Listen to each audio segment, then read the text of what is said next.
Hey there mga my loves, Libra! Thank you so much for always staying here with me in this channel, babe. So before we start your reading, remind this one ito for everybody.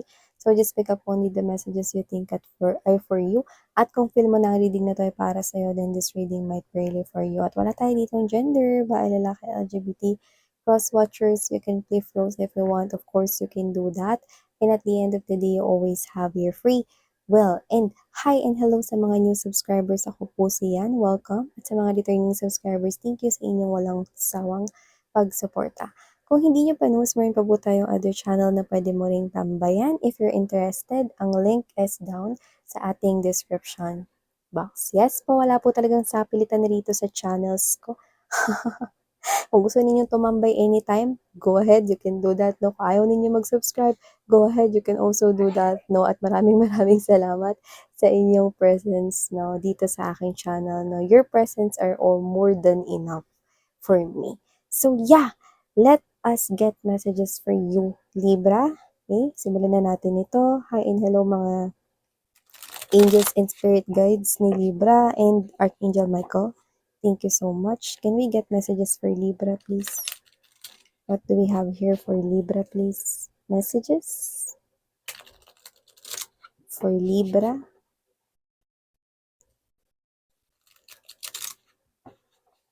Let me just shuffle the energies.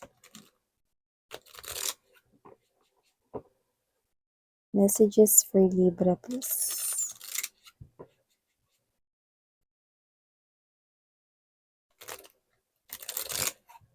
Yung iba may plano ng weekend, no? Nakakarinig tayo ng weekend. Yan, no? Sana kasama dyan sa plano ninyo ngayong weekend, no? Ang is-celebrate ang Father's Day. So, advance Happy Father's Day, yan, no? Para sa may mga lakad sa weekends. Okay. Libra. Okay, so let's go ahead and check these messages here for my Libra people out there.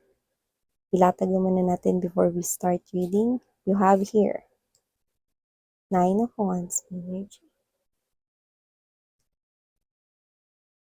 7 of Cups, 7 of Wands, Page of Coins. Could be seeing a lot of sevens. 8 of Cups is also here. The Magician. Queen of Wands, the Lovers, and then the World. Are you connecting with a foreigner lover or someone here? Could be a different language, different culture, background, or different yung kanyang itsura. Could be a foreigner but doesn't have to be. But yes, yung iba is strongly and yung iba posibleng hindi mo pa yan nakikilala. No? So, hindi ko alam kung ba't ko nakukuha rito na parang posibleng Libra itong person na to no, is baka may social media account siya at posibleng marami siyang friends, followers, no. Marami tayong nakikitang nagla-like ng kanyang posts. Ayan, no. Yung iba naman, pwedeng matagumpay sa negosyo, no, at marami itong nakakaalam noon, no. So, itong tao na to no, is posibleng successful siya sa kung ano man yung ginagawa niya, no, at posibleng nasa social media din siya. Yan, no? Alam mo naman, uso na ngayon, may mga singing apps na, may mga kung ano-anong apps, no? TikTok, no? So, mabilis na lang talaga dito maging parang instant na para ka na ring celebrity. So, kung sino man to na parang merong something sa kanya na parang may kinalaman. Hindi ko alam kung ando dun din sa social media yung negosyo niya, no? Posibleng ganun. So, just take how this resonates, no? But I'm seeing you someone here meeting, no? Someone new. Yun. Could be a foreigner, no? Or baka may pagkakaiba lang kayo, no? Pero, malakas talaga yung energy niya, talagang marami sa inyo no, is iba yung lahi niya or half siya. Yan. Okay? But it could also mean online. So, maaring online mo rin siya makilala. Yung iba naman sa inyo, no, feels like, kung ka-in relationship mo na to, feels like this is out of this world. Dahil sobrang happiness yung binibigay ng person mo na ito sa'yo. No? And this is something here na parang feeling mo na bayaran na lahat ng karmic debt mo, no, sa pagdating ng tao na ito. So, itong person na to, no, is like a healing connection to you. And this person here is very warm at napaka-soft-hearted niya, especially pagdating sa'yo. Actually, nakikita nga kitang mas dominant dito eh. Not necessarily that you are the one controlling the connection, no? Pero this person here loves to be under your wings or under your arms. Doesn't have to be na siya ay parang puppet or sunod-sunuran sa'yo. Hindi. Parang this person here is so comfortable, no? Sa'yo ritong parang presence, no? Parang okay lang, no? Parang kahit na masakop ni Libra yung mga parang mga decisions ko, okay lang kung siya lang din naman yun. Yan, di ba? So, ibig sabihin your person here is someone who is sweet. No, at ang nakakaloka dun na parang feeling mo bayad na lahat ng mga karmic debts mo sa yung mga past lives, no? After meeting this person here, maybe you've been through a lot, especially sa mga previous relationships mo hindi nag-workout, no? Even though you tried all of your best, pero it all ended up na parang hindi maganda, no? And then someone here comes along. And this person here changed everything, no, in your life. Yan. So this could be someone new, someone that you could have recently met, or for others of you, hindi pa siya dumadating, pero parating pa lamang siya. Libra. So, nakita ko rito, no, na medyo may gumugulo rito sa isipan mo, na parang gusto mo tong ilaban, pero parang wag na lang sana. Pero, ba't ganun? Gusto ko pa rin tong ilaban. Parang may hinahabol ka rito na parang, doesn't have to be that you're chasing here someone, pero sa isip mo, parang super kumukunik ka pa rin sa kanya. Parang meron ka pa rin wishful thinking with the Seven of Cups energy. Sana naisip niya akong i-text, sana maalala niya ako, sana tawagan niya ako. May ganun ka eh, no? So, it's like chasing that person but not doing any action. Pero kumukunik ka sa kanya spiritually, no? I'm seeing number 7. So, I do pick up right here that this is you're missing someone here. You could be thinking about this person, imagining his or her face, no? Especially the conversations or communications that you've had before. So I do see that you miss this person here, but at the same time, you know in your heart, no, na if this person here is real, bakit niya nagawang umalis or bakit siya rito dumisconnect sa akin. Yan. Parang you do not want to be in this type of situation or in this type of mood, but however, you just cannot help it. You're sad about something here, you feel lost, but at the same time, there's a part of you like this is something here na kailangan ko nang i-stop. Pero paano nga ba? Paano nga ba hindi na ako magkaroon ng wishful thinking about this person here? It's hard for me to forget this person here completely. You know, Libra, time heal all wounds. Okay? Basta know what you deserve. If this person here didn't give your love back to you, or do not reciprocate the love that you're giving him or her now, you need to think, is this something here na gusto mo ba talaga? Okay? Gusto mo ba talaga na parang ikaw lang yung nagbibigay ng love at hindi ito na ibabalik ng isang person? Gusto mo ba talaga na bumalik with this person? Pero paano kung ganun lang ulit? Ikaw ulit yung mag-effort, no? Sapat lang ba na makita at makasama siya kahit na hindi naman niya nababalik at nare-reciprocate dito ang love na pinapakita mo? Diba? Kailangan mong malaman kung kailan dapat tuluyan ng mag-walk away at kung kailan dapat mag-stay. So, nakikita ko dito na maliban dyan sa usaping ganyan, nakikita ko din dito, no, na posibleng meron ditong bagong pagkakakitaan or related sa pera na posibleng susubukan mo, no? At kung ano man 'to, you feel excited na hindi mo maintindihan. If you feel that excitement na bago pa lang yung negosyo na yan, no? Or bago pa lang yung trabaho na yan, no? Then, dwell into that emotions, no? Trust your emotions because that is something that will lead you, parang yun yung parang sign, no, na mag-boom or magte-trend kung ano man yang bagong pagkakaperahan na yan, no. So, it is a sign or it is a clue that you could probably be not aware of. That's why I told you, if you feel excited about something here na hindi mo pa nasusubukan but you wanna try, related to money, pentacles, pwedeng negosyo, pwedeng bagong work, then go ahead, do it, no? Just do it, no? Pursue it. Kasi nakikita ko dito that this is something here that's worth your time and it will bring money to you. Yan. So, just trust the process because I can see that this is something here na mag-uuwi ka ng trophy. I'm seeing a trophy right here. Okay? So, isa itong kompetisyon, nakikita ko rito na posibleng may mga kakompetisyon ka diyan, puwedeng may mga parehas ka ritong mga binibenta din ng mga other sellers or competitors or mga parang mga energies 'no, na halos parehas yung pinagkakakitaan ninyo 'no, or yung way ninyo rito 'no, ng living, pero iba-iba kayo ng approach dito. So, I'm seeing that you will bring home the trophy.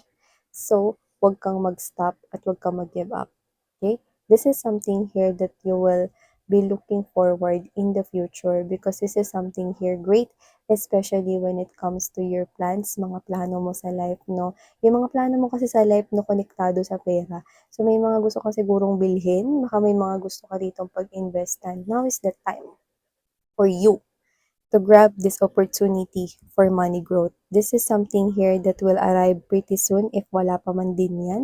But this is something here that will definitely makakarating sa'yo. Huwag ka mag-alala kasi pag nakarinig at nakita mo yan, magiging excited ka for some reason. At pag naramdaman mo yung excitement na yun na yung pinag-uusapan natin dito. So maliban dyan, Libra, nakita rin ako dito no, na this is you.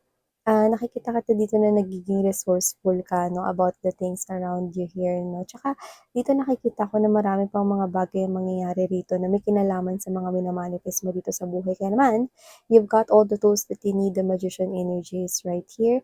Go forward, move towards your dreams and plans in life. Marami man ritong mga haharang or magigiritong mga mountains sa inyo, tuloy-tuloy lang rito 'no. So, hindi ko alam kung nakukuha rito na posibleng kayo ay mag-swimming.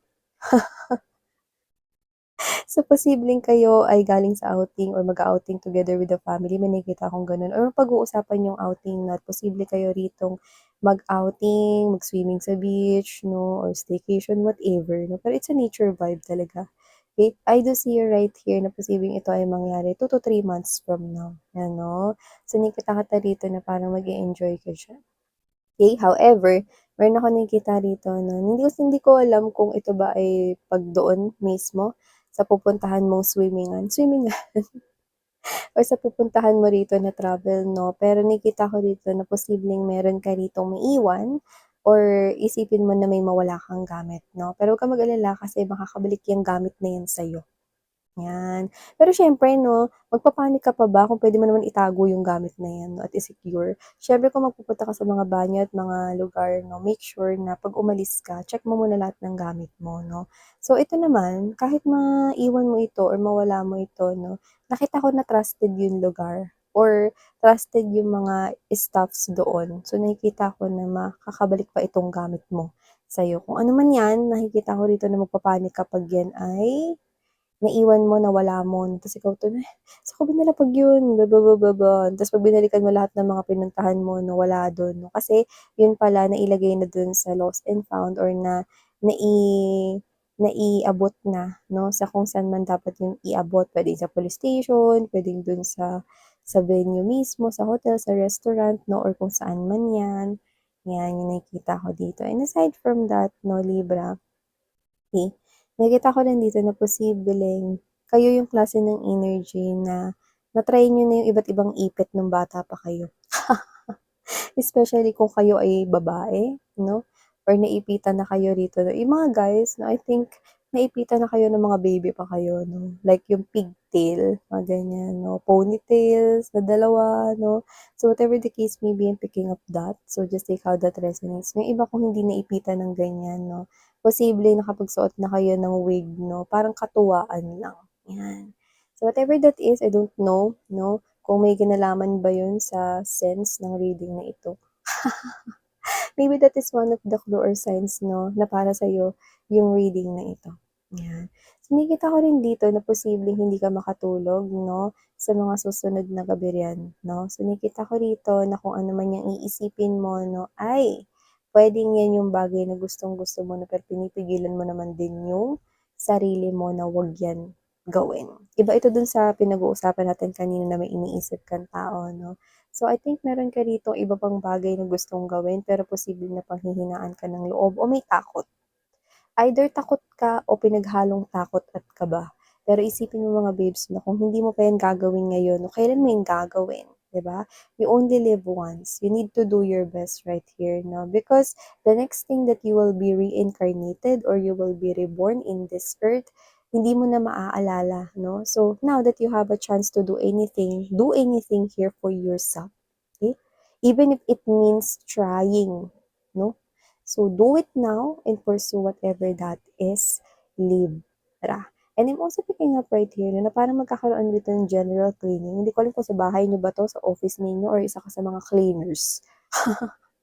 Pero kung ano man ito, dyan sa paglilinis mo na yan, meron kang makikitang gamit na ikakatuwa mo. Okay? So, hindi ko alam kung makikita mo ba yung old mong scrapbook, old mong journal, old mong diary book. Tapos pag binasa mo yan, parang bigla ka nakakain ng parang mapakla. Pero nakakatuwa kasi yung energy mo parang, ako ba talaga to? Parang isang malaking kaaway ko yung sarili ko noon.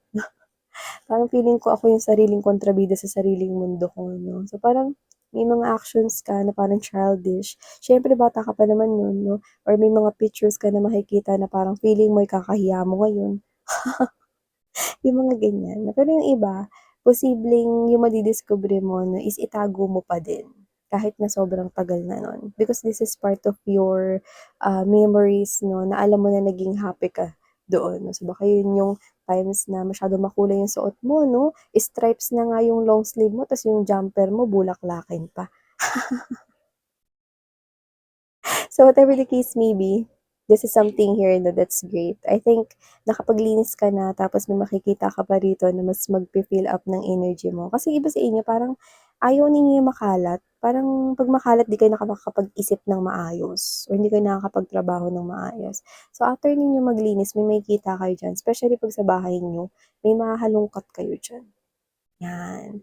So, ito ang mga mensaheng nakuha ko here para sa'yo, Libra. Maraming salamat sa oras mo. Thank you and sarang hayo, love and light. Annyeong!